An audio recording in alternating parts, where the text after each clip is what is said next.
আমি সেই 50টি মডেল মসজিদ ও ইসলামিক সাংস্কৃতিক কেন্দ্রের শুভ উদ্বোধন ঘোষণা করছি।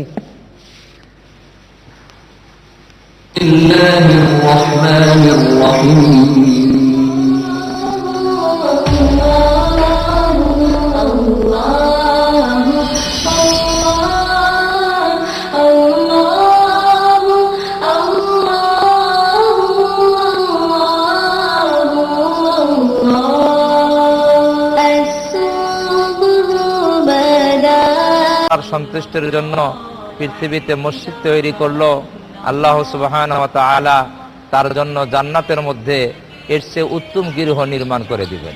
এই মসজিদে আমরা নামাজ পড়ব এবং শেখ হাসিনার জন্য দোয়া করব প্রাণ ভরে। বঙ্গবন্ধুর স্বপ্নের বাংলাদেশ মাননীয় প্রধানমন্ত্রীর যুগান্তকারী অর্জনের মধ্য দিয়ে ইসলামের খেদমতে সারা বিশ্বের কাছে এক অনন্য দৃষ্টান্ত হিসেবে সম্মান অর্জন করছে।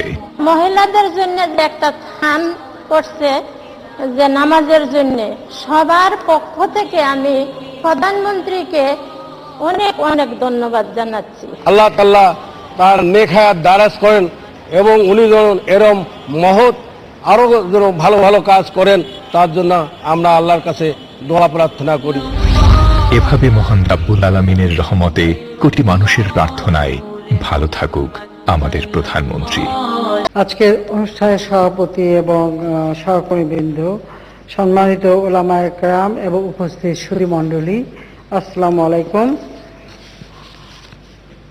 আমি মহান আল্লাহ পাকের নিকট অসংখ্য শুকরিয়া আদায় করছি যে দেশের প্রতিটি জেলা এবং উপজেলায় আমরা মসজিদ নির্মাণের যে উদ্যোগ নিয়েছি, 560টি মডেল মসজিদ ও ইসলামিক সাংস্কৃতিক কেন্দ্র নির্মাণ প্রকল্প, তার আওতায় এই প্রথম পর্যায়ে 50টি মডেল মসজিদ ও ইসলামিক সাংস্কৃতিক কেন্দ্রের নির্মাণ কাজ সমাপ্তির পর আজকে সেটা আমরা উদ্বোধন করবার এই অনুষ্ঠানে সকলে এখানে একত্রিত হয়েছি।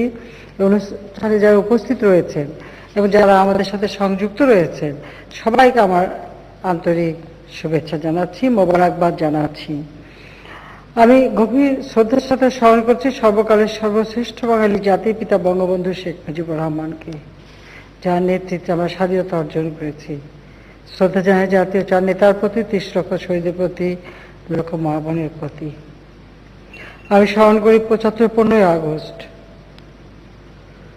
আমার মা বেগম ফজিলাতুন্নেসা মুজিব সহ আমার ভাই এবং আত্মীয় পরিবার পরিজন এবং আমার বাবা বাংলাদেশের রাষ্ট্রপতি এবং জাতির পিতা বঙ্গবন্ধু শেখ মুজিবুর রহমানকে নির্মমভাবে হত্যা করা হয়েছিল। যারা শাহাদাত বরণ করেছেন আমি আজকের দিনে তাদের শ্রদ্ধার সাথে স্মরণ করছি।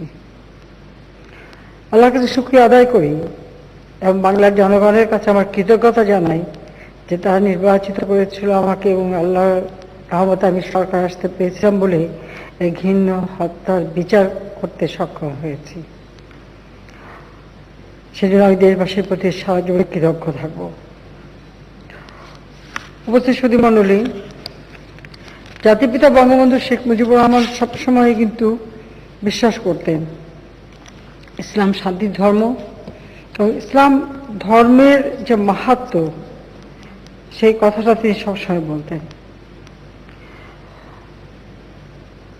আমরা যখন 96 সালে সরকারে আসি তখন আমরা বাইতুল মোকাররমের মসজিদ সেটা যে উন্নত হয় তার পদক্ষেপ নিই, মিনার তৈরি করি, শান তৈরি করার সমস্ত প্রকল্প আমরা বাস্তবায়নের কাজ শুরু করি।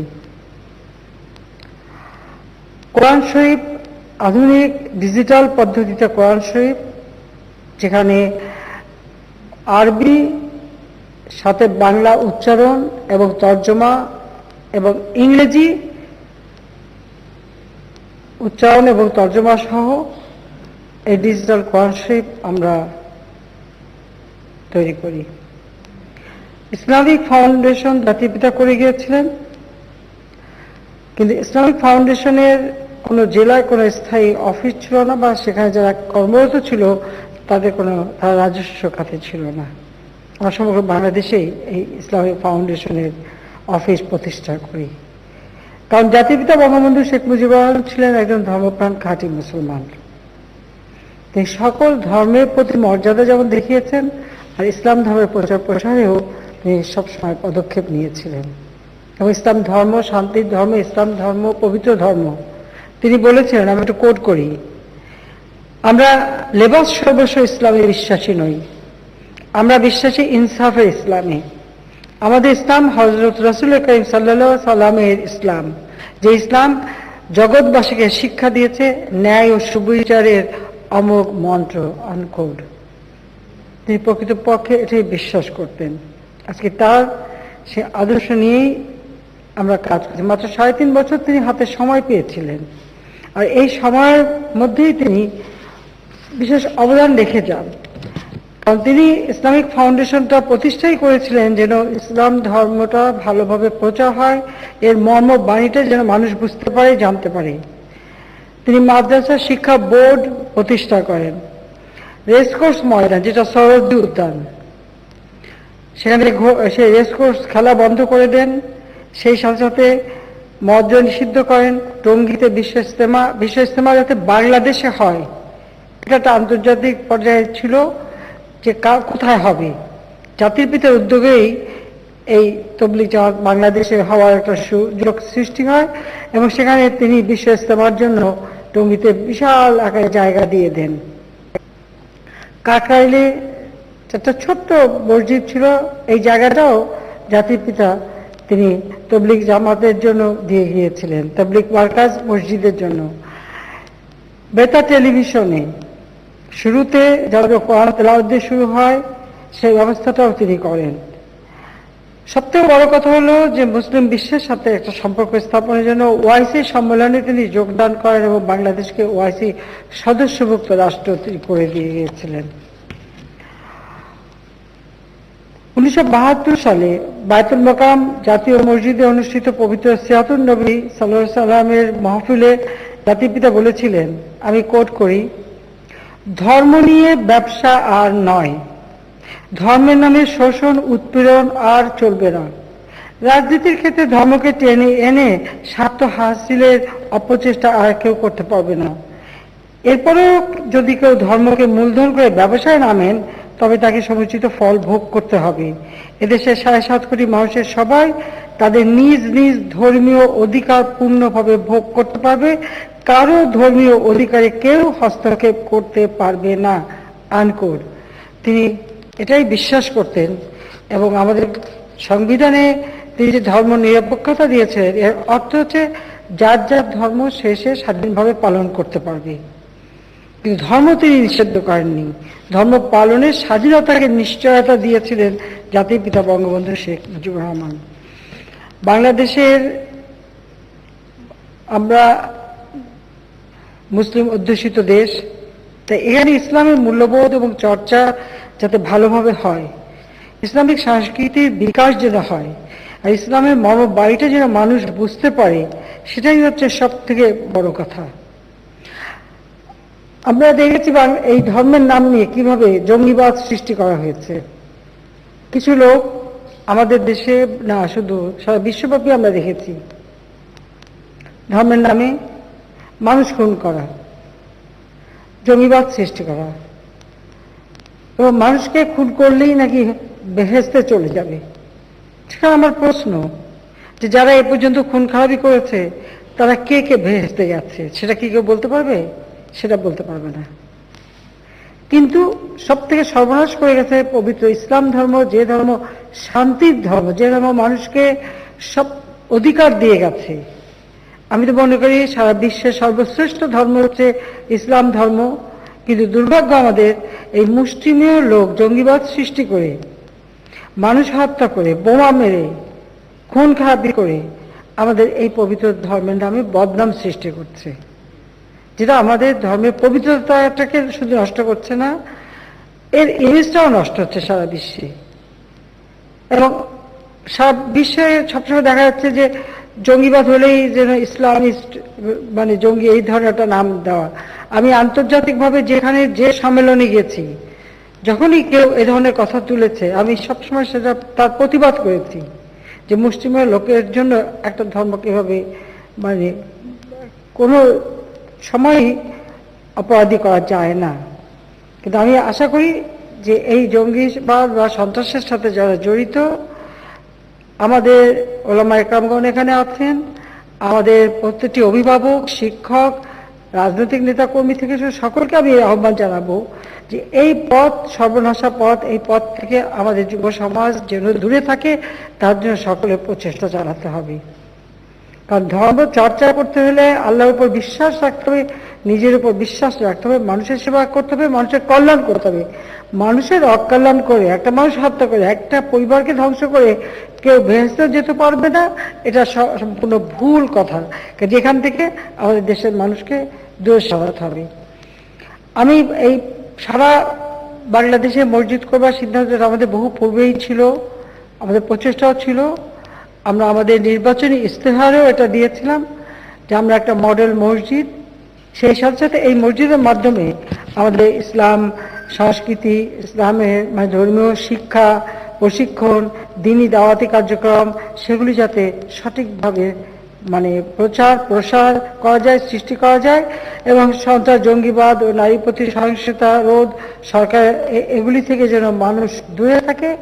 বরং মানুষের মাঝে যে একটা সত্যিকার আমাদের ইসলাম ধর্মের যে মূল প্রতিপাদ্য যে কথা, সেটা যেন মানুষ সঠিকভাবে শিখতে পারে, জানতে পারে। ধর্ম চর্চাটা করবার যে প্রক্রিয়া পদ্ধতি, সেটা সম্পর্কে যেন মানুষ আরো জানতে পারে।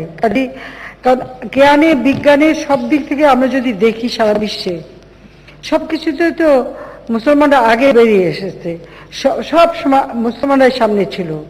সভ্যতার দিক থেকে মুসলমানরা সবসময় আগে ছিল, পরিষ্কার পরিচ্ছন্ন থাকা থেকে শুরু করে সবকিছুতে মুসলমানরাই সবসময় অগ্রণী ভূমিকা নিয়েছে। চিকিৎসা শাস্ত্র বলি, অ্যাস্ট্রোলজি বলি, যা বলি সবকিছুতে এই অ্যাস্ট্রোলজিতে সব থেকে আগে ইসলাম মানে মুসলমানরাই আগে পথ দেখায় প্রত্যেকটা ক্ষেত্রে, বিজ্ঞান চর্চার ক্ষেত্রে। আজকে সেখানে কেন তারা পিছিয়ে থাকবে, সেটাই আমার প্রশ্ন। আমরা এই মসজিদগুলি করেছি, আমি এটাই চাচ্ছি আমাদের উপজেলায় এবং জেলায়, এবং সেখানে আপনারা জানেন যেটা শীতাতপ নিয়ন্ত্রিত হবে, মেয়েদের জন্য আলাদা ব্যবস্থা থাকবে, অসুস্থ বা প্রতিবন্ধী তারা যাতে উঠতে পারে মসজিদে, তার জন্য র্যাম্পের ব্যবস্থা রাখা হয়েছে, এবং সেভাবেই আমরা প্রত্যেকটা মসজিদে সুযোগ সুবিধা সৃষ্টি করে দিয়েছি। এখানে কিছুক্ষণ আগে আপনারা মডেল মসজিদে দেখেছেন যে এখানে হিফজখানা, হজ যাত্রী এবং ইমামদের জন্য প্রশিক্ষণ কেন্দ্র, মুসল্লিদের জ্ঞান আহরণের জন্য মসজিদে পাঠাগার থাকবে, অর্থাৎ লাইব্রেরি, ইসলামিক লাইব্রেরি থাকবে। দেশে বিদেশি বিভিন্ন দেশের ইসলাম সম্পর্কে যত বই পুস্তক সেগুলি সেখানে রাখা থাকবে, সেখানে পড়াশোনা করতে পারবে। এবং সেখানে সাংস্কৃতিক কেন্দ্র, ইসলামিক চর্চা এবং সাংস্কৃতিক কেন্দ্র, সেখানেও ট্রেনিংয়ের ব্যবস্থা এবং সব ধরনের সুযোগ সুবিধা থাকবে। আর ইসলামিক ফাউন্ডেশনের জেলা উপজেলা পর্যায়ের অফিস, কনফারেন্স হল, গবেষণা কক্ষ, প্রতিবন্ধী কর্নার, হজ যাত্রীদের প্রাক নিবন্ধন এবং দেশি বিদেশি পর্যটকরা আসলে তারা যেন এখানে থাকতে পারে, কারণ পৃথিবীর বিভিন্ন দেশের অনেক মুসল্লিরা আসবেন, তাদের থাকার ব্যবস্থাটাও এখানে আমরা রেখেছি। তাদের আতিথেয়তা করা এটাও আমাদের পবিত্র দায়িত্ব, সেদিকে লক্ষ্য রেখেই আমরা এটা কাজ করে যাচ্ছি। আমরা চাই যে আমাদের এই পবিত্র ধর্ম সম্পর্কে মানুষ যেন সচেতন হয়, এবং সেখানে আমরা যে ব্যবস্থা রয়েছে একমাত্র ইসলাম ধর্ম যেখানে নারীদের অধিকার দেওয়া আছে, এবং নারীদের সম অধিকার কিন্তু ইসলাম ধর্মই দিয়েছে।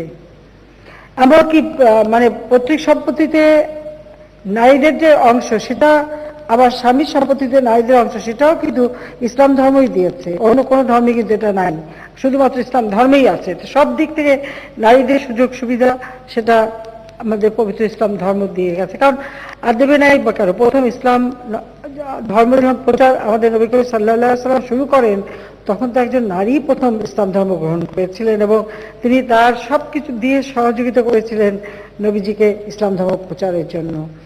কাজে আমাদের এদিকে দৃষ্টি দিতে হবে যে আমাদের ধর্মীয় দৃষ্টিতে, যেমন বাল্যবিবাহ, যৌতুক, নারী প্রতি সহিংসতা, মাদক আজকে আমাদের সমাজকে একেবারে ধ্বংসের পথে নিয়ে যাচ্ছে।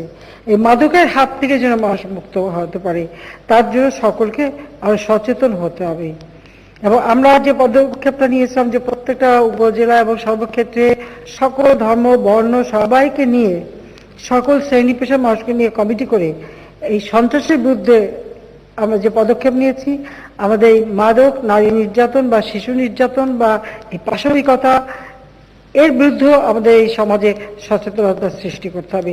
এবং এই মসজিদটা আমরা সেইভাবেই তৈরি করতে চেয়েছি যেখানে সব ধরনের শিক্ষা এবং প্রচার এবং মানুষের মাঝে সচেতনতা এবং ইসলাম ধর্ম সম্পর্কে মানুষের জ্ঞান যেন আরো বৃদ্ধি পায়, সেই লক্ষ্য নিয়েই আমরা এটা করেছি। আমরা চাই, আপনারা জানেন যে জাতির পিতা যদিও তখন সৌদি আরব স্বাধীনতার পর আমাদের স্বীকৃতি দেয়নি, কিন্তু আমাদের হজ যাত্রী যাতে হজে যেতে পারি সে ব্যবস্থাটা তিনি করেছিলেন। আর তখন জাহাজে করে যাওয়া হতো, সেই সময় তিনি একটা জাহাজও ক্রয় করেন। পরবর্তীতে সে জাহাজ অন্যভাবে ব্যবহার হয়েছে, সে বিষয়ে আমি ওখানে বলতে চাই না, কিন্তু আমরা এটা জানি যে তিনি সব ধরনের ব্যবস্থা করেছেন। এবং আমি যখন বিরোধী দলেও ছিলাম, সেই 84 সালে প্রথম আমি ওমরা করতে যাই বা 85 সালে হজ করতে যাই, সবসময় আমি সৌদি বাদশার অতিথি হিসেবে যেতাম, কিন্তু আমি সবসময় আমাদের হজ যাত্রীরা কেমন আছে সেটা দেখতে যেতাম। এবং সেখানে যত অনিয়ম যা কিছু দেখেছি, সঙ্গে সঙ্গে আমি ফিরে এসে সৌদি বাদশার কাছে চিঠি দিতাম, এখানে অ্যাম্বাসাডারকে বলতাম যে এই সমস্যাগুলি দূর করতে হবে। এরপরে যখন আমরা সরকারে আসি, আমাদের হজ যাত্রীরা যাতে কোনো রকম সমস্যা না পড়ে তার জন্য নানা ধরনের ব্যবস্থা আমরা কিন্তু নিয়েছি।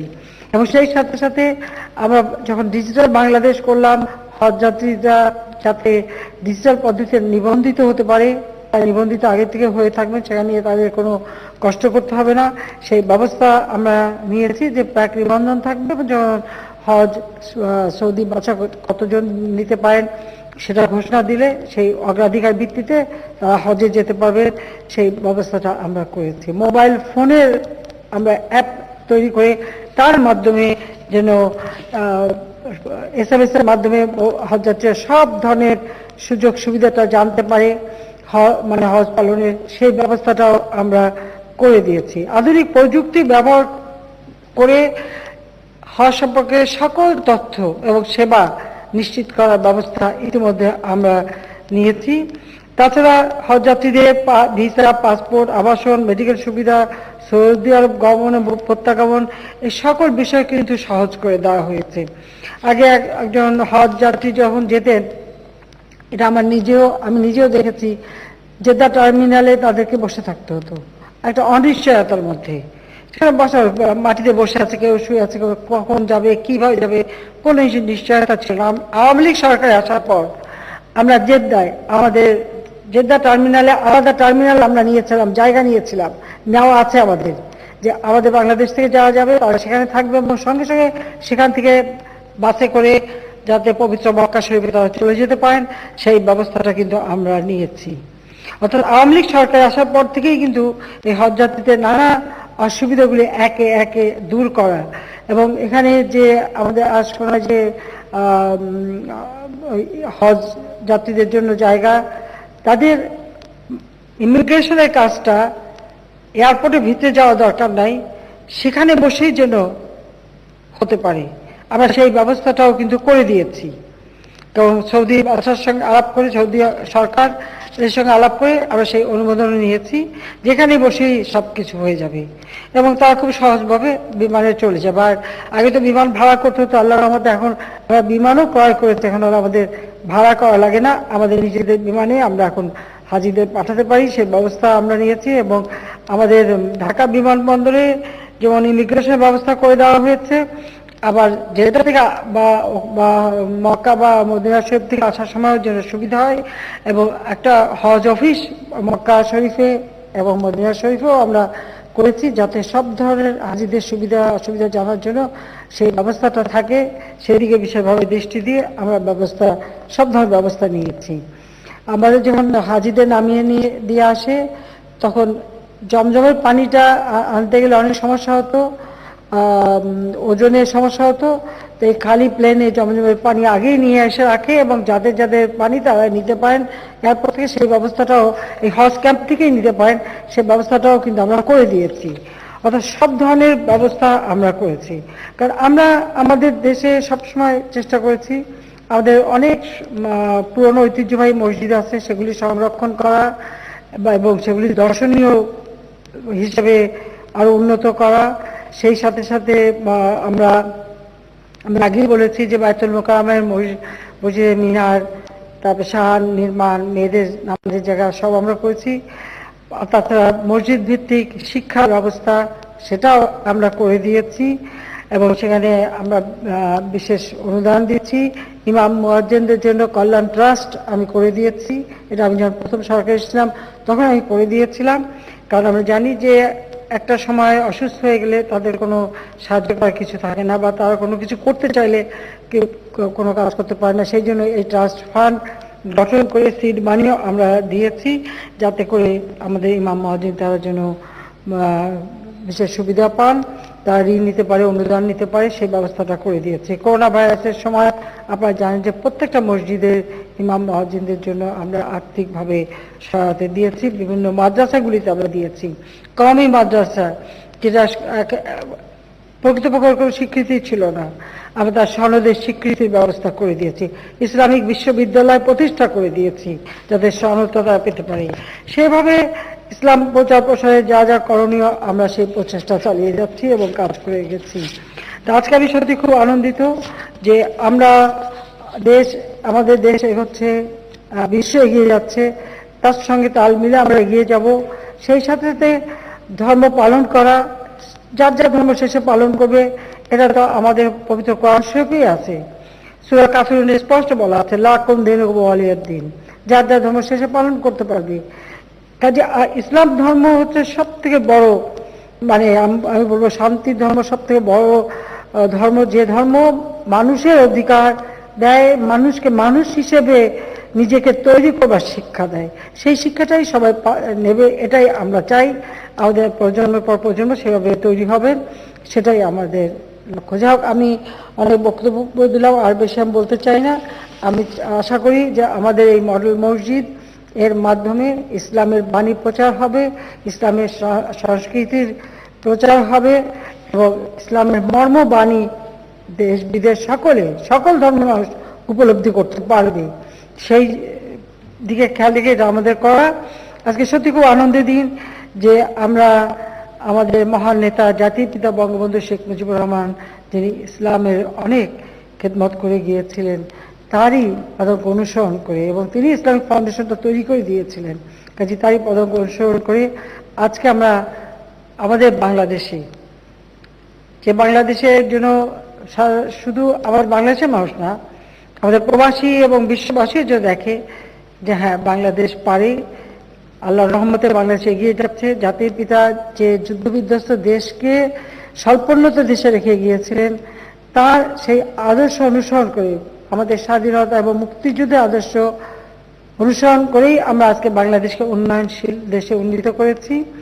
আজকে আমাদের পবিত্র ধর্ম ইসলাম ধর্মের প্রচার প্রসারে বাংলাদেশও অনেক অবদান যাতে ভবিষ্যতে রাখতে পারে, সেদিকে লক্ষ্য রেখেই আমরা আমাদের যে 560টা মসজিদের মধ্যে যে 50টি মসজিদের নির্মাণ কাজ সমাপ্ত হয়েছে, আমি সেই 50টি মডেল মসজিদ ও ইসলামিক সাংস্কৃতিক কেন্দ্রের শুভ উদ্বোধন ঘোষণা করছি। বিসমিল্লাহির রহমানির রহিম।